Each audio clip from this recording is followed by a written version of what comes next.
Well, as you can see, new location for the Ambition Racing Report, but I'm a little bit drier than what a lot of us were in Clay Pigeon Raceway yesterday. Meeting was abandoned after a red flag incident and also the conditions deteriorating rapidly. They had done so over the course of the day.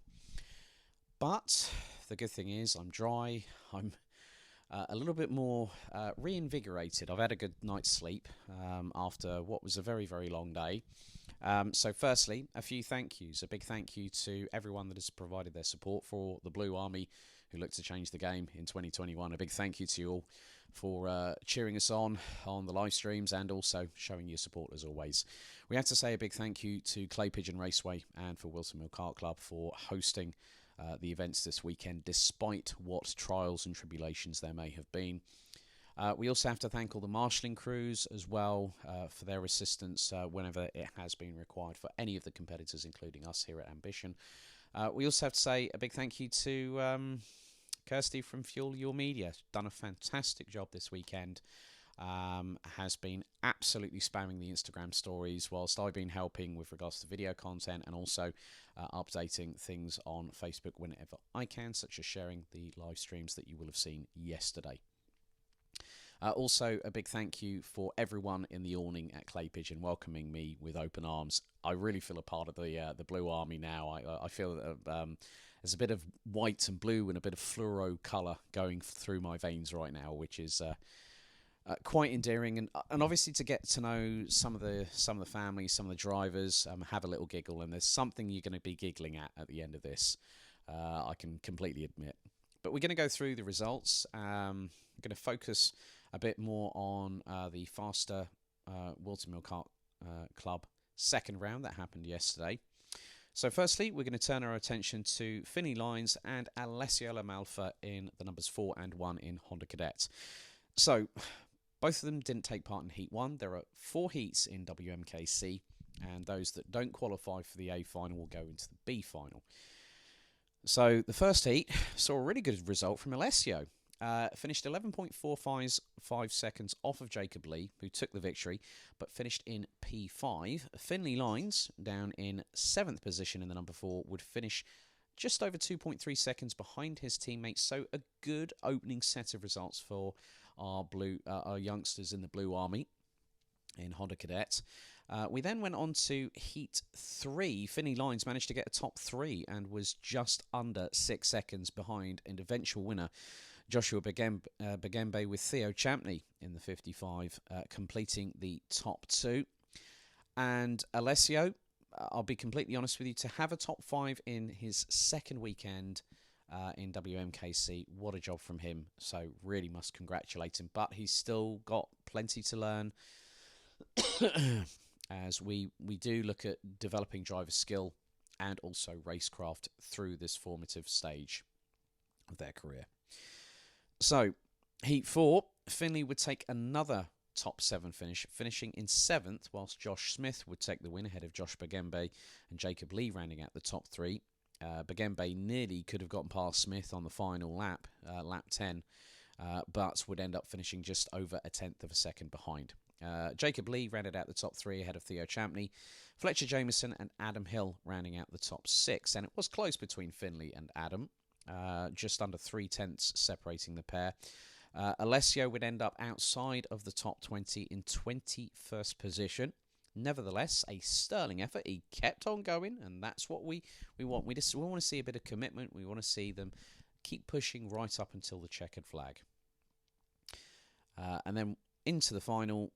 Again, another top 7 for Finley. 7th position, but had a really good battle with the likes of Mayan Patel in the number 20 and the 45 of Alexander Reed.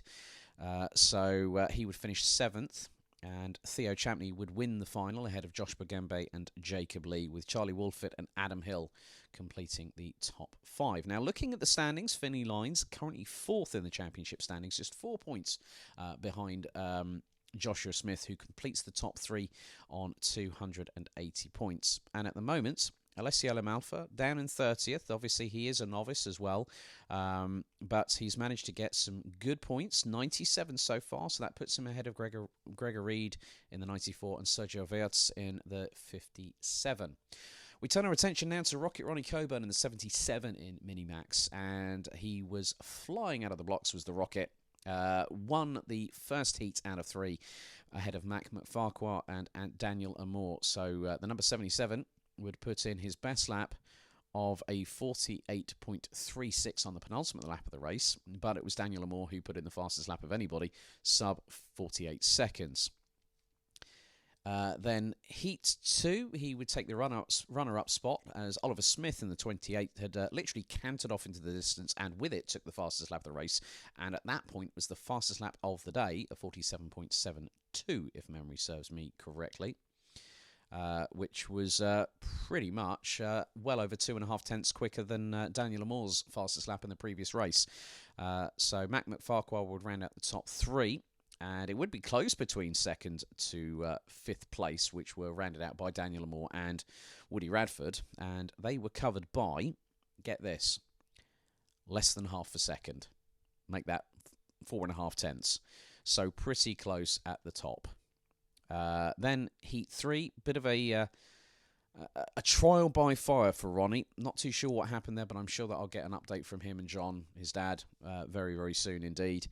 Finished P8, and it was close between him, Devon Nolan, and also Seth Hathaway as they rounded out from position. So Hathaway was 6th ahead of Devon Nolan and Ronnie Coburn. Daniel Amor would take another victory and would put in a 57.4, which was the, at that particular point, was a very different set of circumstances, because from that point it was a case of the wet weather had hit Whilton Mill, whilst we'd been suffering with it all day at Clay Pigeon. But more on that later. And then the final saw Ronnie take 4th position, with Amor taking not only the fastest lap of the race, but also the victory by 3.46 seconds ahead of Woody Radford and Oliver Smith. And in the standings, at the minute, Rocket Ronnie is currently second on 286 points, which puts him 21 behind Daniel Amor. Woody Radford and Mac McFarquhar would round out the top 4 ahead of Oliver Smith. So we turn our attention now to our final competitor at Whilton Mill Kart Club. It's Jack Cooper in Junior Rotax in the 77. Heat 1 saw the young man take 3rd position behind Noah Hadley and Ronnie Mansfield.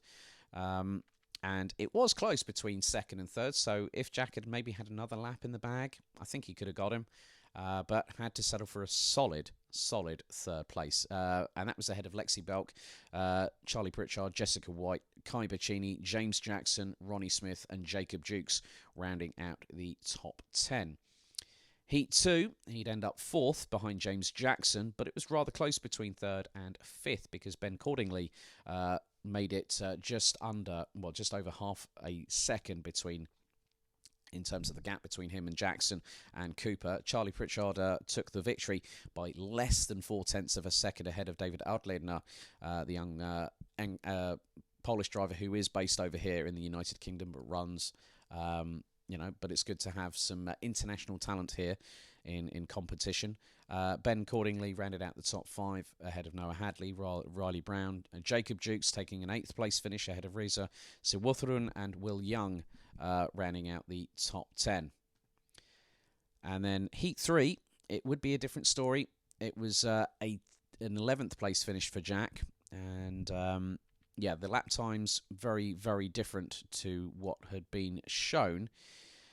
They were nearly 5 seconds off at some points between some drivers. Jack Cooper's fastest lap was on lap 10, and that was a 51.06. Obviously, the wet weather conditions had decided again to cause havoc with the junior Rotax drivers. So Ronnie Mansfield took the victory in Heat 3, ahead of James Jackson, Riley Brown, Leo Purchase, Ronnie Smith, Kai Bacchini, Reza Zuwutharun, Noah Hadley, Max Lee, and David Outledner rounding out the top 10. And Jack was probably the best part of nearly 3.5 seconds behind Outledner for that 10th place finish. The Junior Max final, however, saw Jack Cooper finish in 4th place, so a good solid end. Not quite up close and personal to the top 3, which were separated by just over 6 tenths of a second between Ronnie Mansfield, Max Lee and James Jackson, with Mansfield taking the victory. But it was close between 4th and 6th. 2 tenths separated Cooper, Jacob Dukes and Leo Purchase as well, from 4th to 6th. Lexi Belt, Joe Garraway, Riley Brown, and Will Young rounded out the top 10. And in terms of the championship standings, Jack Cooper now currently sits in second position, just 2 points behind Ronnie Mansfield, who leads the way. Max Lee rounds out the top 3, and this particular occasion is 8 points behind Jack Cooper, with Riley Brown, Lexi Belk rounding out the top 5 ahead of Noel Hadley, Leo Purchase, Miles Dawn, Jacob Jukes, and Kai Bacchini. So that's everything about what happened at the Faster Whilton Mill Kart Club second round of the 2021 season. But we turn our attention back to Clay Pigeon Raceway. Well, I'm going to tell you a little bit of a story. I know that this is probably about 10.5 minutes so far, but I'm going to make it as quick as I can because obviously we want to hear from the drivers. We will hear from some drivers in the not too distant future. Obviously, with my travels concentrating on Super 1 and the Motorsport UK British Kart Championships. More on that after what I'm going to discuss now, because we have Honda Cadet, and it has been a very, very testing weekend for the Blue Army. We knew it was going to be a tough fight. We knew it was going to be difficult, but the way that the weather really, really played into other people's hands, and also other contributing factors, the uncertainty of a race weekend when it comes to weather, especially when I said yesterday with regards to, I'm no Michael Fish, but we're expecting rain. What we didn't expect after a sudden deluge, after I just interviewed Jack West, and if you want to see that interview, link is in the description below, we had hailstones.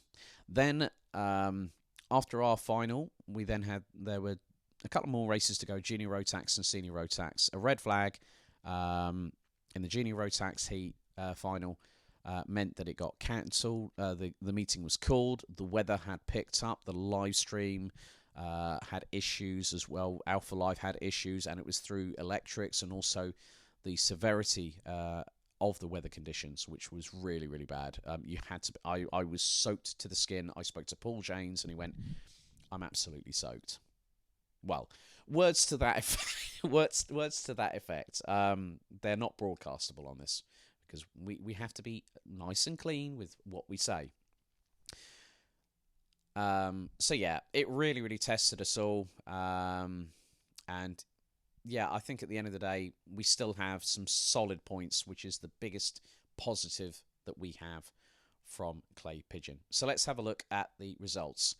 So Heat 3, we did have a few more drivers in there. So looking at the results, the victory was taken by Noah Wolf from Synergy by just 6/100ths of a second ahead of SFR Heinz Motorsports Leon Hastie from Scotland. Josh Graham would finish in 4th place, having started on the front row, but it was pretty close at the top, in the top 6, because Will Murphy also joined him as well.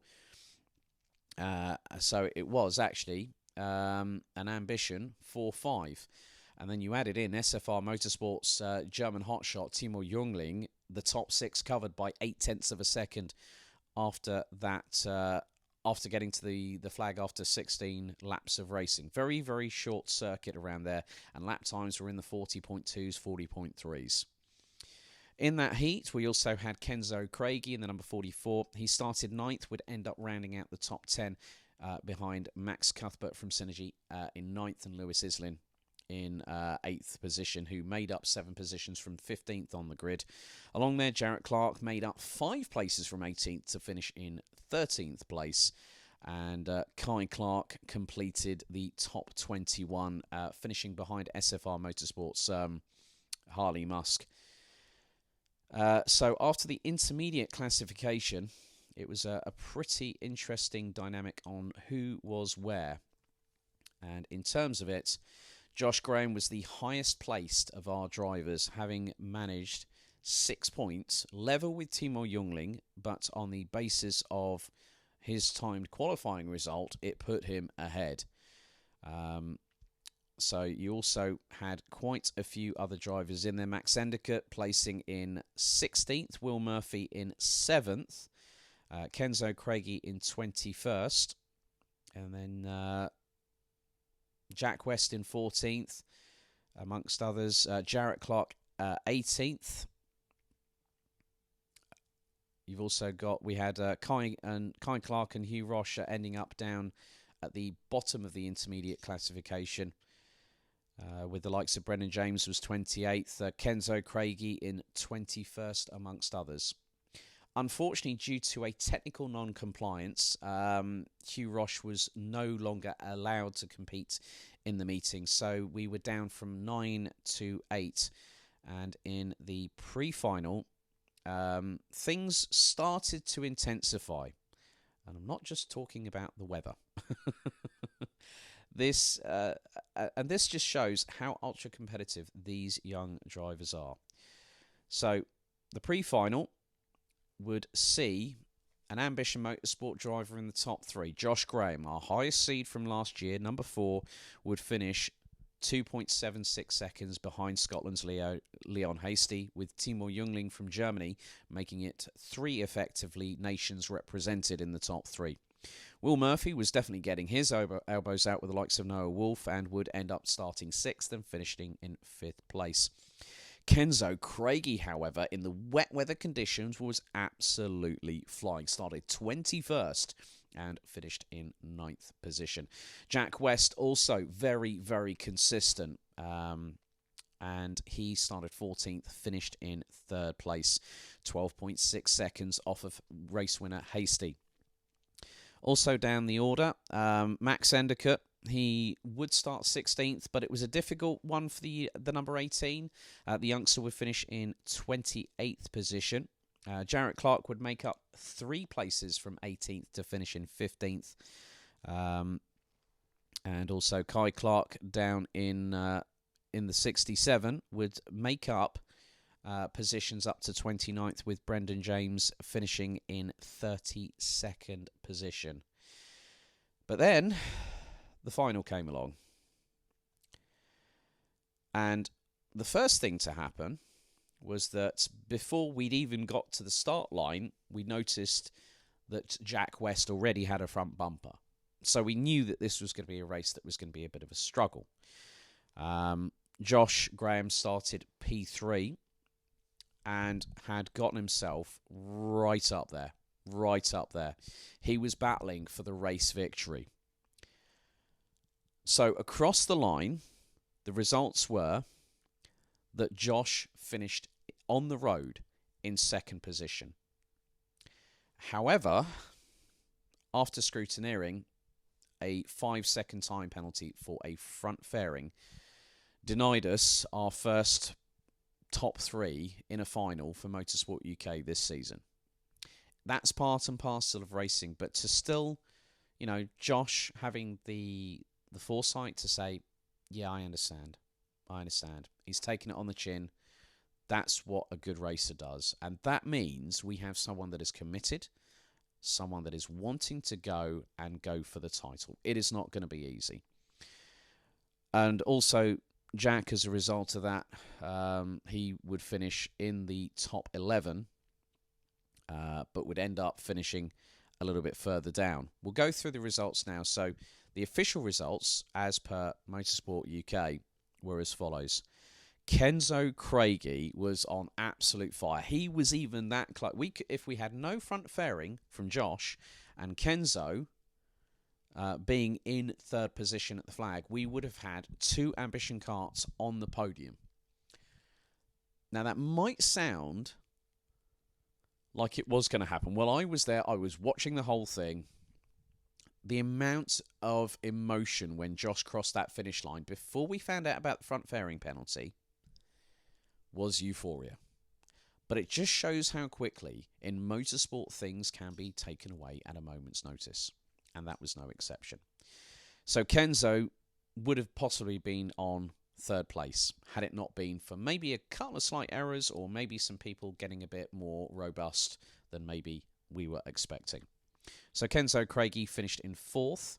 Will Murphy, again, running in the top 6. You can see now that this is where the points start to come in because it's very, very important. So Kenzo is actually, in this sort of respect, he took 59 points in that final, which was epic, absolutely epic. Because looking at it from this perspective, I would imagine that just by looking at the points, Josh is probably leading the way for Ambition. But Kenzo was the highest placed Ambition Motorsport driver in the final in P4. Will Murphy finished exactly where he started, P6, a good consistency.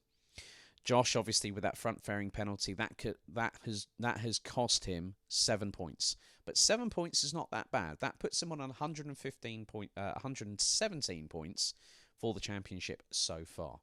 So we're not out of the woods yet, to be honest with you. Jarrett Clarke started 15th, finished and rounded out the top 10. So that is 4 karts from Ambition Motorsport out of the 9. That is some serious point scoring for the team, which is brilliant. We are a David and Goliath. We're not factory backed. We have welcome partnerships and associations with other companies.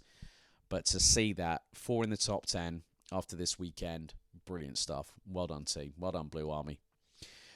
Jack West started 11th, would have finished 11th, but had it not been for the front fairing penalty earlier on in the race, well, before we'd even gotten started and the lights going out, he finished in 17th. Max Endicott would come back fighting a little bit in the final. The youngster now would end up 22nd at the end of that race, having started 26th. And looking down the order, Kai Clarke made more positions, up 3 to 26 at the end of the race, with Brendan James rounding out the top 30, having started 32nd. I know that's been a bit of a lengthy race report, but I hope it's been informative. That's what my job here is to do, to inform you all out there on what's been happening. There's been one of the things that I have to say is I have to thank everybody for their welcome. That really getting to know people like Claire Endicott, Josh's dad as well, Michelle Dove Clarke, Jarrett's mum, Paul Craigie, who I found out.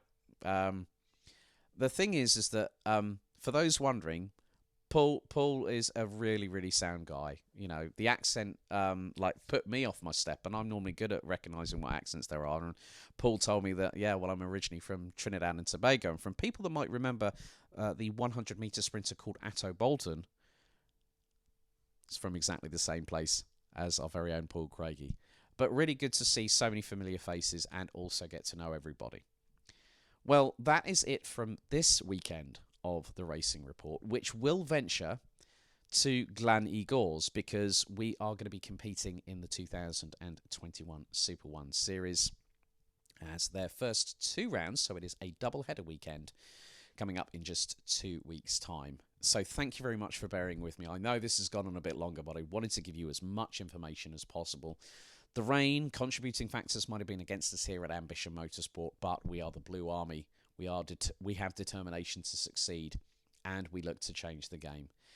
So to leave you with something rather special, this is what sometimes does happen behind the scenes when you put a bunch full of kids together and find out what happens when you hit the record button. So until next time, thank you for watching. See you at 2 weeks at Glan Igors in North Wales.